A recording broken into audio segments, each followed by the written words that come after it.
डोवाल साहब को यह सब पता था, यह मैं मान नहीं सकता। ऐसा मुझे कल लगता था। तुम्हारा जो देश है उसके दो टुकड़े कर दिए, उसका बुत टूटे ना टूटे उससे क्या फर्क पड़ता है। 1971 में शेख मुजीबुर रहमान ने डिक्लेयर करा कि ईस्ट पाकिस्तान अब बांग्लादेश बन चुका है। तुम क्या बच्चों वाली बात कर रहे हो।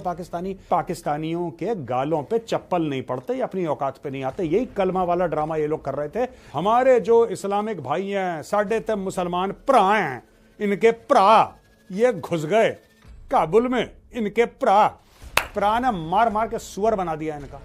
ये मेरे वर्ड्स नहीं है, ये शेख हसीना के वर्ड्स हैं कि हमें यहां पे ईसाई देश बनाना है, आप हमारे पाले में आ जाओ। शेख हसीना ने मना कर दिया, सारा मैटर तबाह हो गया। पाकिस्तान में बड़ी एक हैप्पीनेस, एक बड़ा खुशी का माहौल है पाकिस्तान में। पाकिस्तान में ये कह रहे हैं कि साहब ये तो बहुत ही शानदार बात हो गई और बड़ा मजा हो गया, और ओए होए होए होए क्या चीज है यार, जिस बंदे ने पाकिस्तान के हिस्से करे थे उसका बुत तोड़ दिया, तो पाकिस्तानी खुशी में हुआ। आज मैं आपको 4-5 पॉइंट बताता हूं कि अजीब सी बात क्यों है। बांग्लादेश की प्राइम मिनिस्टर जान बचा के भागती हैं क्योंकि भीड़ आ रही है उनको मारने के लिए। वो जाती हैं एक आइसोलेटेड एयरफील्ड में, एक हवाई पट्टी में। वहां से एक हेलीकॉप्टर उड़ता है और वो अगरतला में लैंड होता है। अगरतला में एक इंडियन एयरफोर्स का जहाज उनको मिलता है। जो इंडियन एयरफोर्स का जहाज वहां पे उनको मिलता है, वो उनको लेकर आता है डायरेक्टली हिंडन एयरबेस, जो कि गाजियाबाद में है, यानी कि नोएडा के बिल्कुल बगल में।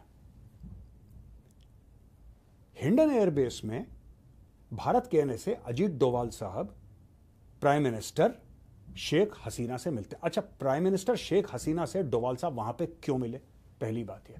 दूसरी चीज ये, जब वो बांग्लादेश से भागी हैं, वो फौज के हेलीकॉप्टर में भागी हैं। अगर फौज चाहती दोस्तों, बांग्लादेश की फौज चाहती तो उसको हेलीकॉप्टर ना देती और वहीं पे पकड़ लेती। फौज का उनको हेलीकॉप्टर देना, उस हेलीकॉप्टर की परमिशन भारत के एयर स्पेस में घुसने की और अगरतला में लैंड होने की और फिर वहां से जहाज उड़ के दिल्ली आने की और एनएसए के मिलने की, दोस्तों ये बात कुछ मुझे हजम नहीं हो रही। यही बात मैंने आपको ईरान के बारे में भी बोली थी, मुझे हजम नहीं हो रही है। वो बात 48 घंटे के बाद ठीक निकली।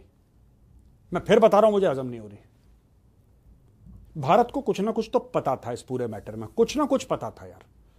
ऐसा हो नहीं सकता कि इंटरनेशनल बॉर्डर क्रॉस करके बांग्लादेश आर्मी का सिविलियन हेलीकॉप्टर, चलो एक बार हमने बात समझ ली, राइट।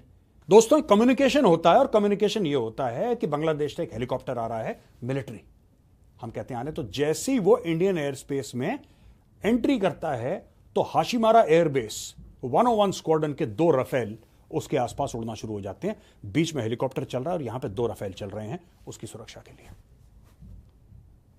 जैसा मैंने बोला, अगरतला में लैंड करा, वहां से ट्रांसपोर्ट एयरक्राफ्ट टेक ऑफ करा इंडियन एयरफोर्स का, यहां पे लैंड करता है। यहां पे डोवाल साहब बात करते हैं।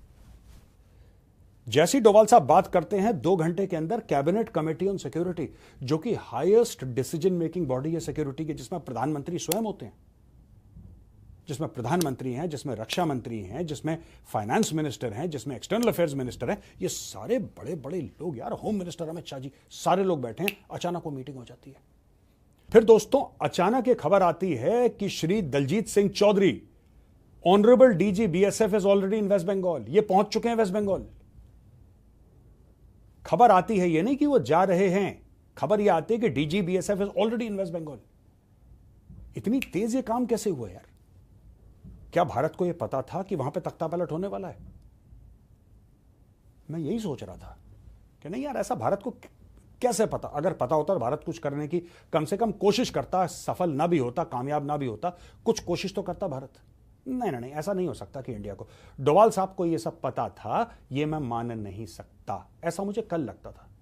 फिर खबर आई कि नहीं, Pranay Verma, high commissioner, India का हाई कमिश्नर बांग्लादेश में जो ढाका में बैठते हैं, प्रणय वर्मा, वो चुपचाप मिले थे शेख हसीना से। भाई साहब ये मामला बड़ा पेचीदा है। ये मामला वो नहीं है जो आप और हम समझ रहे हैं। ये मामला है कुछ और मैं जानबूझ के कोई कॉन्स्पिरेसी थ्योरी यहां पे नहीं डालना चाहता, आपको ये बता के कि नहीं कुछ और एक साजिश है। लेकिन हां, ये भी बात है, जो प्रधानमंत्री हैं दोस्तों, वो मिले लेफ्टिनेंट जनरल जॉनसन मैथ्यू से। लेफ्टिनेंट जनरल जॉनसन मैथ्यू कौन है? Lieutenant general Johnson Matthew is integrated defence staff के चीफ। उनसे मिले। वो chief of army staff general Dwivedi से मिले, और इसके अलावा वो मिले रॉ के चीफ से और इंटेलिजेंस ब्यूरो के चीफ से। और ये सारी की सारी चीजें हो रही हैं। वहां पे पता लग रहा है कि BSF is on high alert. और जब मैं पता लगा रहा हूं अपने सूत्रों से, तो पता लगा कि आर्मी भी अलर्ट पे है, नेवी भी अलर्ट पे है, एयरफोर्स भी अलर्ट पे है। सबको बता दिया कि तुम सीधे हो जाओ, बिल्कुल अभी कुछ होने वाला है। कमर टाइट, नजरें सीधी, कुछ होने वाला है। अब दोस्तों क्या होने वाला है, जरा इसके ऊपर आज डिस्कशन कर लेते हैं, क्योंकि ये जो मैटर है ना बांग्लादेश का, ये वो है ही नहीं जो हम सोच रहे हैं, हम समझ रहे हैं। अच्छा, पाकिस्तान से रिएक्शन आ रहे हैं कि बड़ा मजा आया यार, बड़ा मजा आया। जिस आदमी ने, यानी कि शेख मुजीबुर रहमान ने, जिस आदमी ने पाकिस्तान के 2 टुकड़े करे, उस आदमी का स्टैचू, उस आदमी की मूर्ति, उस आदमी का बुत बांग्लादेशियों ने खुद तोड़ दिया। पाकिस्तानी खुश हो गए। हल्के लोग हैं दोस्तों, हल्की कौम है, सी कैटेगरी की बी ग्रेड कौम है। अरे उसके स्टैचू का, उसके बुत का टूटने से तुम्हें क्या फायदा? उसने तुम्हारा मुल्क तोड़ दिया बेवकूफों। तुम्हारा जो देश है उसके 2 टुकड़े कर दिए, उसका बुत टूटे ना टूटे उससे क्या फर्क पड़ता है? उसकी फौज तो पहले उसको धोखा दे चुकी है। तुम्हारे भंगड़ा डालने से क्या फर्क पड़ता है? 1971 में शेख मुजीबुर रहमान ने डिक्लेयर करा कि ईस्ट पाकिस्तान अब बांग्लादेश बन चुका है, 71 में, और 75 में उसी की फौज ने उसकी हत्या कर दी, उसका मर्डर कर दिया। 1975 यानी कि आजादी के 4 साल के बाद उसी की फौज ने उसी का कत्ल कर दिया। यार तुम क्या बच्चों वाली बात कर रहे हो पाकिस्तानी, और बड़े ट्विटर पे जाकर बड़ा शेर बन रहे हैं कि ये हो गया और ऐसा हो गया और हमारा उनके साथ रिश्ता है कलमा वाला।